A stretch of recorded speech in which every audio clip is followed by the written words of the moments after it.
धुरंधर film में कराची के खनानी भाइयों यानी जावेद और अल्ताफ खनानी की कहानी दिखाई गई है।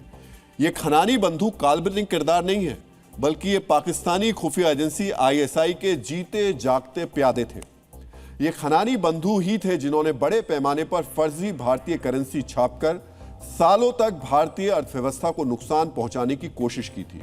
इन भाइयों को आईएसआई के लोग अपना शैडो बैंकर यानी छिपा हुआ बैंकर कहते थे। ये दोनों भाई न सिर्फ फर्जी करेंसी नोट छापते थे, बल्कि उन्हें नेपाल और कतर जैसे देशों के जरिए भारत भेजते थे। फर्जी करेंसी के इस रैकेट से आने वाला पैसा लश्कर और जैश जैसे आतंकी गुटों को भेजा जाता था।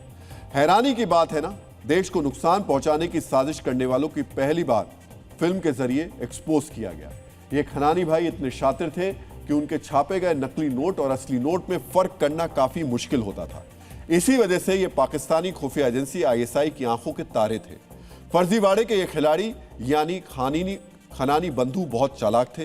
ये दोनों अधिकतर छोटी वैल्यू के नोट ही छापते थे, यानी कि अधिकतर 50, 100 और 500 रुपए के फर्जी नोट छापे जाते थे, ताकि उनके एजेंट्स के लिए इन फर्जी नोटों को बाजार में खपाना आसान हो।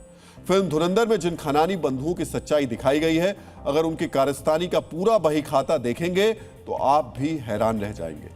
एक अनुमान के मुताबिक कराची में बैठे भारत के ये दुश्मन शुरुआती दौर में हर साल 500 से लेकर 700 करोड़ मूल्य के फर्जी नोट छापते थे। भारतीय खुफिया एजेंसियों के मुताबिक इस दौरान खनानी बंधुओं ने तकरीबन 47 करोड़ के मूल्य के फर्जी नोट भारतीय बाजार में खपाने की कोशिश की। भारत में बड़े पैमाने पर फर्जी नोट भेजने की वजह से ये दोनों भाई आईएसआई के लिए बहुत ही अहम हो गए थे और आईएसआई की तरफ से इनको सिक्योरिटी भी मुहैया कराई जाती थी। पाकिस्तान में इनके फर्जी नोटों को सुपर नोट भी कहा जाता था।